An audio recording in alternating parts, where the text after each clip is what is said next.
Guy, thanks for meeting with me today. I really appreciate it. It's my pleasure, And a fellow traveler. That's right. We face each other just a little bit. Okay.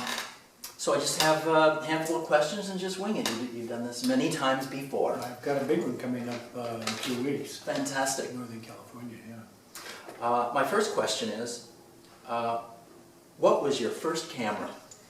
Well, my first camera was a twin lens. It was a Rolleiflex. I really liked it. I got it for $50 in Carmel. I had never taken a picture before. I was in the Army, and I decided to shoot one roll of film, my first roll, on a Rolleiflex.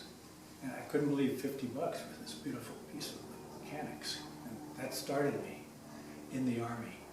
And do you know the story about me in the Army? I do. I followed that on some interviews that you've done, and Yeah. even in person I've heard you talk about that. Oh, good. Okay, so you understand the story. 'Cause Yes. that's how I got started. I had no concept about being a photographer. It wasn't in my plan. But that camera, the one roll of film, and I still keep that first photograph in my files. I just love it. And that's what got me started. The Art Center asked me to come and be a student there. And as I told my father that I wasn't going to go to Yale, I was going to Art Center, he disinherited me. And so it started me working at a very early age.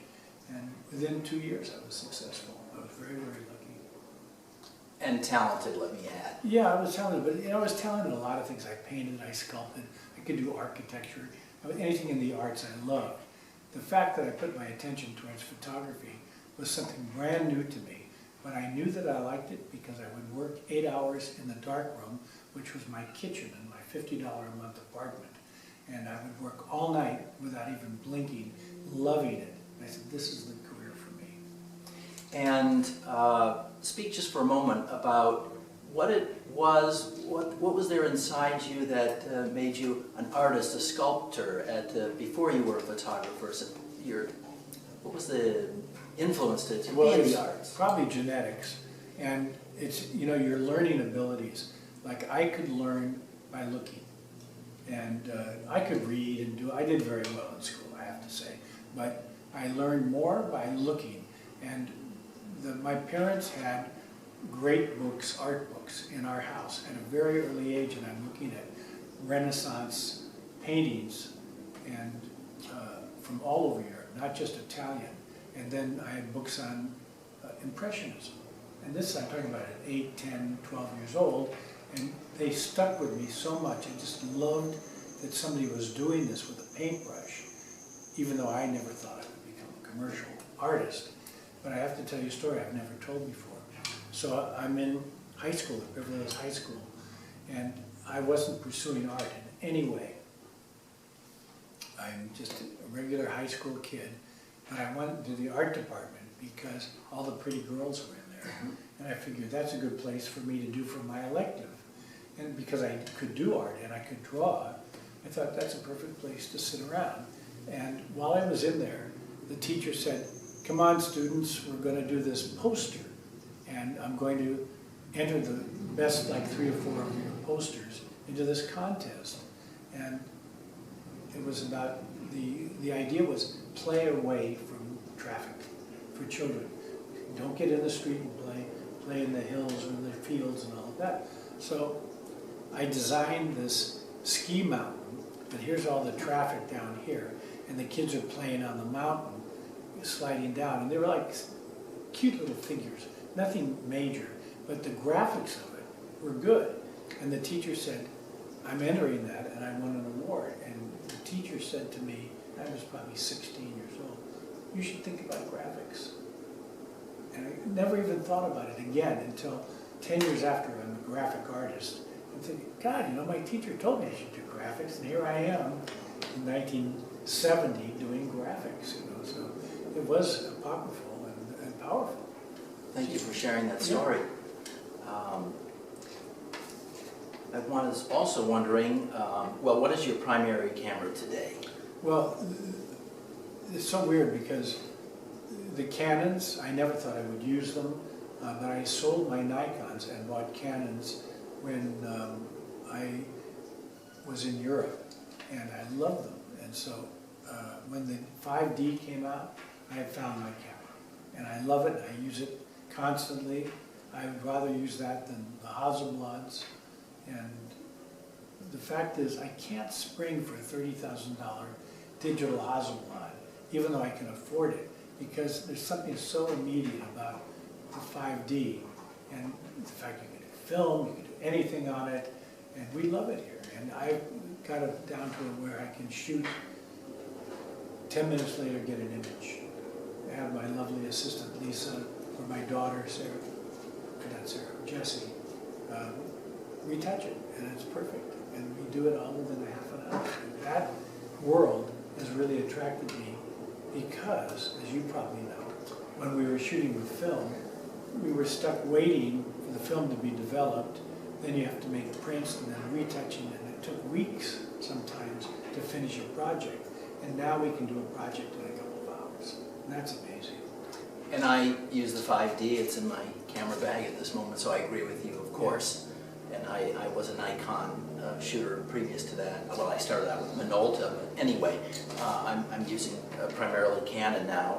Of course, we're speaking with a Leica, which has proven to be a fantastic video camera as well. I have one of those, they're great. Great little things. There's a new camera though, that Sony A7 or whatever, that's amazing. It's expensive, but I've been using that recently too, because it's small. Right. I'm going on a motorcycle trip with my camera through Texas and New Mexico and taking pictures. And I'm going to take the A7 because it's so light and small. It has the quality of the bigger cameras. Identical. What's the key to getting a great headshot? Well, the first thing is you might want to shoot like 4 or 5 minutes or 10 minutes of just playing around with the subject till they get relaxed. And the first couple of pictures, if they're pros, I can get a great picture. There's one here on the wall. This woman here. Okay. You know, we shot that in 3 shots. And I said, after the 3 shots, we got it. And she said, what? I said, yeah, we got the picture. And it's been very successful for her. I love it. And she's a pro. Mm-hmm. She gives you things. Yes. Now, a lot of actors, if they're kind of subconscious about letting out their real personality, that can be difficult. So you have to work with them and talk with them and intellectualize so that their mind is working and they sort of forget about how they look. With men, a perfect example is Jack Nicholson. I love working with him. I've worked with him a lot. And he gives you energy for the picture. The cover of the book is that picture that he gave me, that great energy for me, because we're friends too, but and he was comfortable doing it. That's very important. With women, you have to protect them. They're particularly nervous about having pictures out there that they don't look good, and rightly so, I understand it. So I have a policy with all the women that I shoot. I don't use anything commercially without their acceptance and saying, yeah, I like that one, let's do it. That's my policy. I think that's great. Obviously, it served you very well. Yeah, they trust me. What's the best and worst part of being a photographer, or the job? Okay, well, you're being judged constantly. That's the worst part. You might have, a perfect example of this. I was working with an art director who said, you know, I don't like your color. I like your black and white, but I don't like your color. Well, I loved my color. You know, okay? And I'm going, oh, okay. And he was a powerful art director. I was an art director too. But how can you blanket say that about somebody's color? It's just something he saw a couple of shots and didn't like him. It's okay, but that's hard to be judged like that because I've had very little harsh judgment about my photography. Particularly in the days when I was shooting all that stuff, you know, we had 1 or 2 kinds of film, and they weren't fast film, and to be color balanced and make them right and not to have too much grain, you know, it was very tricky. And I look at these pictures, I go, God, how did I do that, you know? Hand hold and sunset and this and that, and it all worked, and they're still good today. Were you shooting Kodachrome? I couldn't shoot Kodachrome. So slow.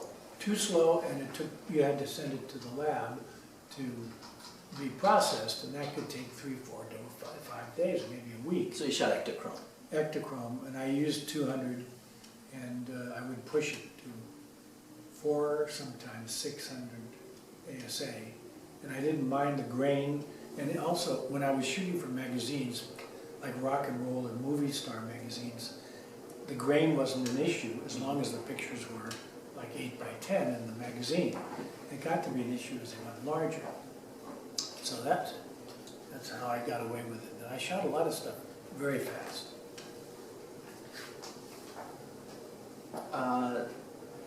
Who was your first client? Can you remember? Yeah, there's a picture of her up there, Okay. Candace Bergen. Very good. Yeah, well, Edgar Bergen's daughter. That's right, and we were neighbors, and I used to sneak into her window at night and hang out and play, and we were kids. And when I picked up a camera at the age of like 19 or 20, maybe I was 20, I would photograph her. Gorgeous girl. Yes. You know, this is before she got started, and before I got started. And so she was my first beautiful model. And then I got a lot of lovely clients. Like the first year I was studying at Art Center, I was shooting some actresses, and it turned out great. I really had a great time doing it. But Candace was my first and inspired me. She was like a muse. What was her father like, and did you know Charlie McCarthy? Yeah, I knew them all. I have a great photograph of Edgar and Mortimer Snerd that I did for an art school project. Now, I knew all those people because I grew up in Beverly Hills, so I had access to those people. However, my career had nothing to do with the people that I knew. Amazing. Yeah, because I ran into Lou Adler, who was a friend, and showed him my photographs. He asked to see them because he was starting Dunhill Records. And so it's in the book. I mean, that's how I got started as a commercial photographer. When I went to school at Art Center, I was shooting fine art photography and not interested so much in commercial photography. Lou said, no, you come to work with me. We're starting this record company. You can be art director, photographer. And I went, okay, and sounds good. And I'm young and like, I could make any decision I want. I go, yeah, okay, I'll do that.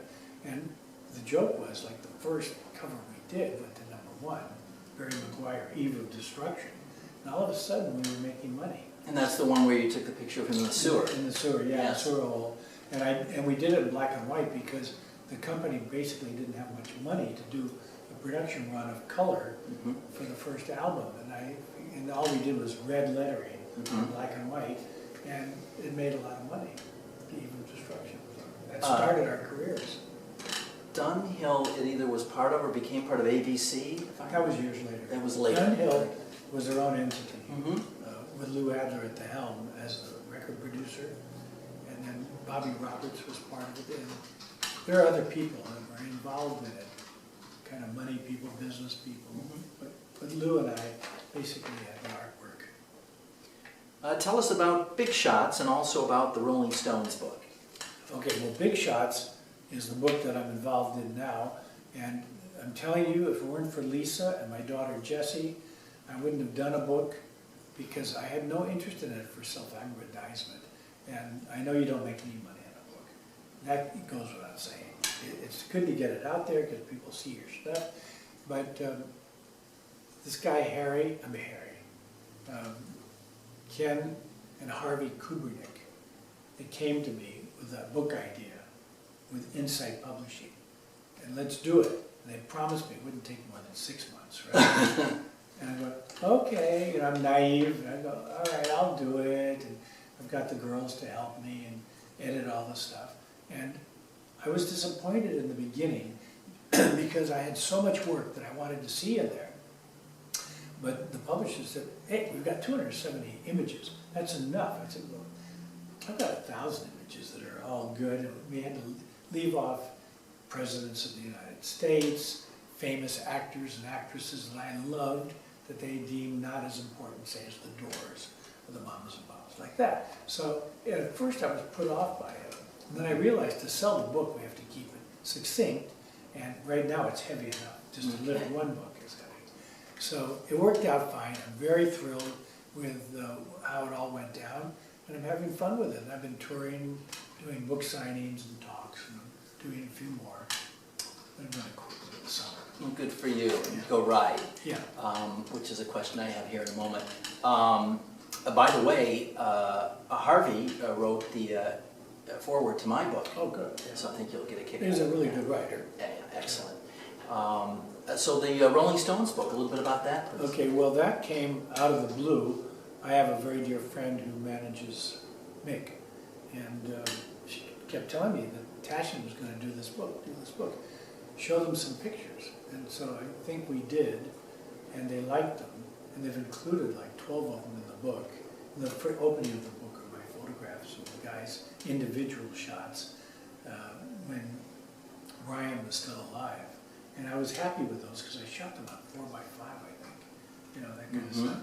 And old-fashioned, I thought it'd be fun to do something like that with the Stones, who were always gritty, English-looking guys, but I wanted to make them more genteel and have the light just right so they were acceptable for all ages. I mean, it's like a crazy thing that I did and made them do it. And I'll just tell you one quick story. I've shot groups my whole career, and a group as a group can be devastating because they've got their own humor, they're together and they feel comfortable as a group, and they're going to give you some shit, even if they love you. Okay? I go, that's fine. So then what I do is I'll do that for a little while, and then I'll take them individually, put them by themselves, and they stop with that thing, and they then become vulnerable. Now they're being photographed by themselves, like the drummer for Chicago melted, you know, and all the guys. And so I love doing that. Now when I did it with the Stones, they couldn't have been sweeter and compliant. I don't think anybody had ever done that before. And was the rest of the band right there? Or nearby, or they're talking or smoking or doing But something. you had that intimate moment with each person, and the other people were, so at least some of the time, he was not distracted, the other. That's right. Yeah, that's then, terrific. Then when we went off, I think they trusted me by that time. See? So we went off another shooting into the country, and there's a bunch of those in the book too. And I'm very happy with those because I wanted to get them into the country so it's not like England again with all that grit, you know, like the cityscapes. So I thought in the country could be really fun, and that's when we shot High Tide in Green Grass, which is an iconic album. Indeed. And I loved working with them. And then I went to the recording sessions. It was so much fun. I love that group. As a matter of fact, as much as I love the Beatles today, in those days, the Beatles were too bubblegum for me, and the Rolling Stones were real. Van Morrison and the Rolling Stones were the music that I liked. Yes. And you know... Them. Okay. Yeah. A couple of years ago, I interviewed Lynn Goldsmith. Oh, yeah. And she talked about how, and I know you do, how she loved the Stones, and the Beatles were just not that important to her in the early... Yeah. You loved one or the other, and I've heard that.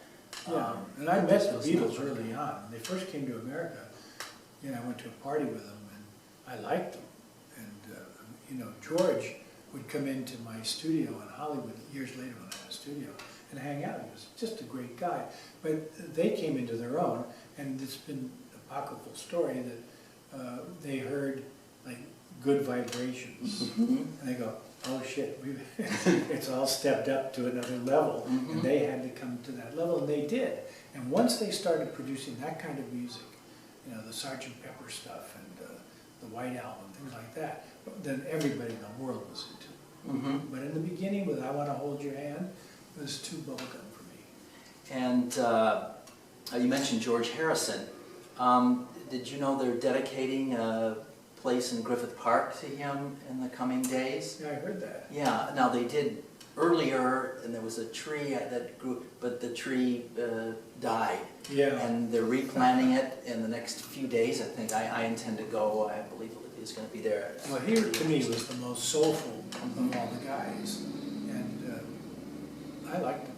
I thought he was great, and I wish he had written more for the albums, because I liked his music quite a bit. And he had the opportunity to do that later with his solo career, but Yeah. but without the other great Beatles there joining Yeah, in. right. That's a very good point. Just a few more questions, if I Sure. may.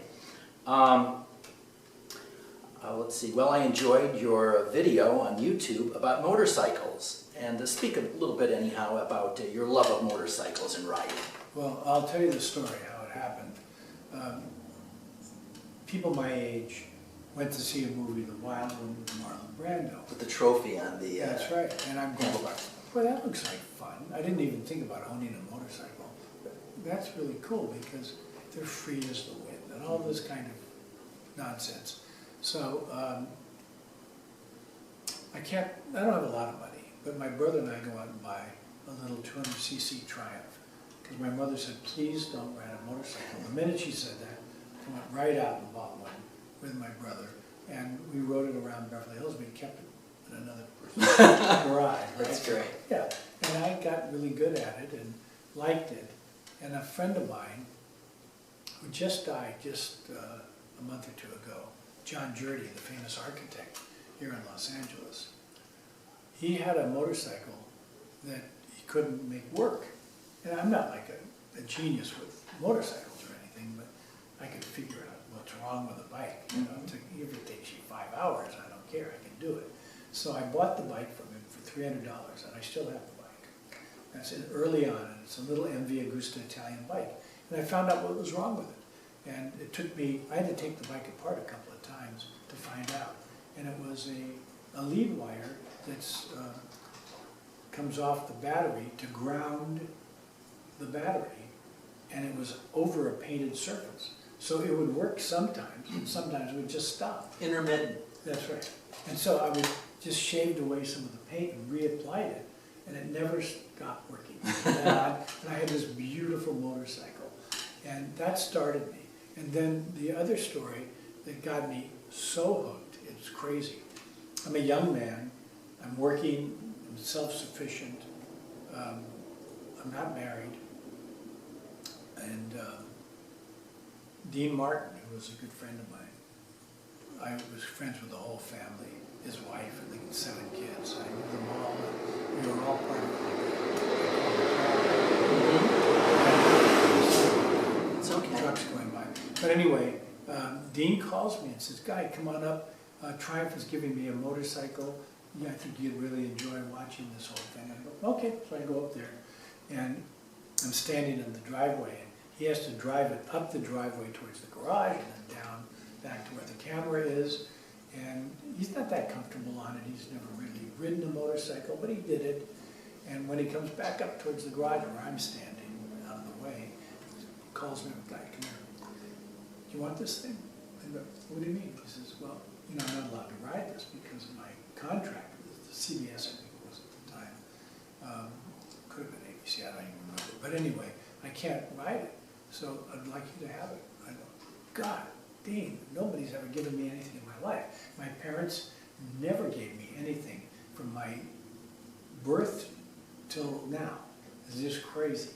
And they were penurious and careful, and they were afraid of what happened to them, which was losing their money during the great debacle in the stock market in '29, and they were afraid that was going to come back. So they couldn't release anything. I see. And it was okay. I totally understood it. It didn't bother me, but now I'm on my own. Mm-hmm. So this was a gift, a major gift, and I rode that thing everywhere.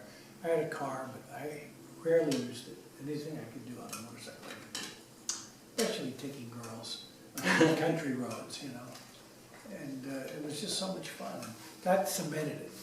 And then practically like 1971, 72 became the halcyon years, the salad years of motorcycling, where these great bikes were being produced in Italy.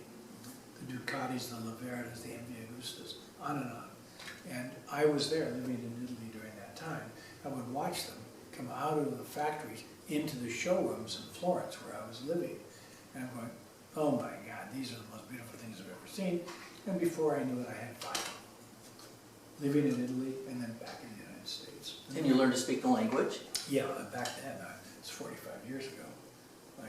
I still speak a little. When I get back there, I pick it back up. Mm-hmm. But so I speak perfect motorcycle Italian. Give us an example. Well, you know, like the serpentaio is the gas tank, the ruote are the wheels. There's so many words, you know them all for, you know, la luce is the light, and you know, all that stuff. And that I could speak, that's how I actually learned to speak Italian, because I had to go in and talk to these guys about the bikes. Mm-hmm. And I bought an MV Agusta, which is the most valuable bike in the day, you know, back in the 70s, and rode it all over Europe. So I had to speak Italian just to get through with that. But it's an amazing experience, riding motorcycles in Europe. It's different than here. There, you're totally respected. If you ride a motorcycle, people watch out for you, they don't scare you. Here in this country, they'll run you down because they didn't grow up with motorcycles themselves. There, every child rides a scooter or a motorcycle until they're 18 when they can finally get a license. So they're comfortable with that. And also they dress very well on motorcycles. Beautiful leathers, beautiful helmets. So living over there, I got way into that aesthetic and became part of my life. And I rode everywhere. Bicycles too. And I've been very much into bicycling since I was a kid. I never did any competition, but I did some long distance bicycling. Yeah, me too. So that's really cool. There's a little story about Dean Martin in my book. So I think I'm a huge fan. I never got to meet him. I got to photograph Frank and Sammy as they did that reunion tour. Right. And Dean wasn't able to do that tour, as you know. Yeah. And so there's a little story about that. So I think it's super cool that you share the Dean Martin story. I put a picture of Dean in the book, The Drinking Man's Diet picture. He's my favorite singer of that era for sure. It was good. By the way, in a recent interview that I read, you talked about being schooled by the Quakers. Well, I went to a Quaker school. You went to a Quaker school, and then you talked also about your lifelong following of a Buddhist tradition. And I was wondering are there some similarities there? Yes, there are. Okay. One is peaceful, mind at rest. The Quakers and the Buddhists. But now I have to explain because I use Buddhist principles to live by. But I don't chant and I don't go to any group meeting of any kind. The minute there's a group, I don't want to be part of it. It's just, you and Groucho Marx. Yeah, but it's more than that. It's like, even though, let's say there's a group of photographers getting together for a dinner, I don't go. It doesn't interest me. It's the weirdest thing. It's some natural thing in me. I like to think and be on my own. Like one of the people I adore is Krishnamurti and Aldous Huxley and those guys who started schools up in Ojai. And the whole idea of, before I went to Quaker school, I was a pacifist. I knew that war was crazy and wrong. There's better ways to deal with these things. And I know it's in the nature of man to become violent and kill and get out of hand. You know what happened in Vietnam with some of these guys getting high and shooting all those people. And it's something that I wouldn't do. And when I went in the Army, I told them that I'd been to a Quaker school, that I was nonviolent and a conscientious objector, and they respected it and allowed me to be in charge of the photo department. You know, also I decorated Christmas trees too. Anything to do with the arts. And the guys around me at that time were training to become parachute guys, and they got paid $50 a month more. Isn't that interesting? Yeah. For that $50, they're going to be jumping out of airplanes and go kill in the jungles. It's like, that's so not me. And my parents weren't like teaching me nonviolence. It was just my nature. And then when I started reading and listening to Alan Watts, I kind of got it. Mm-hmm. And I listen to him Saturday mornings. Oh, you did? Oh, yeah. He's I on used every to- Saturday morning here in Los Angeles. Yeah, I know, and I used to listen too. I'm talking about back in When he was on originally? 59. Okay. That's when I started listening to Alan Watts. It's interesting because they're replaying that, I think, on KPFK almost every week. That's great. I'm so glad. I mean, he was kind of a reprobate, but it didn't matter. It's like, he's an alcoholic, you know. Mm-hmm. He's not somebody to idolize, but his message was the best for me. And then Bob Dylan came along. And if I believed in God, I would say God came through Bob Dylan to put those songs out in the early 60s. Speaking of Bob Dylan, just one or two more questions, we'll wrap it up. I'm from Minnesota, and I spent basically every summer of my childhood up near Hibbing, which of course is where Bob's from. Yeah. He was long gone from there at that time, but my grandmother and my mother knew Bob's mother, Oh, no Beattie, kidding. Yeah. and because of my mother and my grandmother, I got to know her, and whenever Bob would come to the Twin Cities, that's where I started my career, and I would photograph a show, I'd make a print for his mom. Oh, nice. And it was something that meant a lot to me. I hope she enjoyed it, and it was so cool to be able to give Bob Dylan's mother a that's print. wonderful. And she was a neat lady. Well, I think I've got one last question here. And what's next for Guy Webster? Well, it's not retirement. I'll never retire. I love what I do. And I run, 4 different businesses. So I don't publicize that, but I have 4 totally different businesses. And I try to manage the 4, along with my brother and other people who help me, business manager. But motorcycling is my favorite thing to do. I play golf, but it doesn't, I like playing with people that I like. Mm-hmm. The game isn't so important to me as being out with friends. But I'm going to take a motorcycle trip in April for 2 weeks on my own. I'll meet up with some guys later on. But I'm going through Texas and New Mexico with my camera on the bike, and I'm going to shoot. But I love that. I like motorcycling. I like going on trips. I like funky cafes, meeting interesting people that aren't LA. Mm-hmm. The people outside of LA are more interesting to me because it's not that people in LA aren't interesting, of course they are, but I've just done that my whole life. So I try to drive cross country a lot. Mm-hmm. I'll drive in a truck, a minivan, I don't care, or a motorcycle. And I've done a motorcycle trip 6 times back and forth across the country. I love it. I go into cafes, and if they've got pie, I say, give me one of everything, and I'll try all the pies. Oh, that's I'm great. not for pies, And even though I'm hypoglycemic, I can't eat pie, so I'll just have a bite. A taste. Yeah, taste. Taste of life. Yeah. It's been terrific. Yeah, good. You asked some great questions.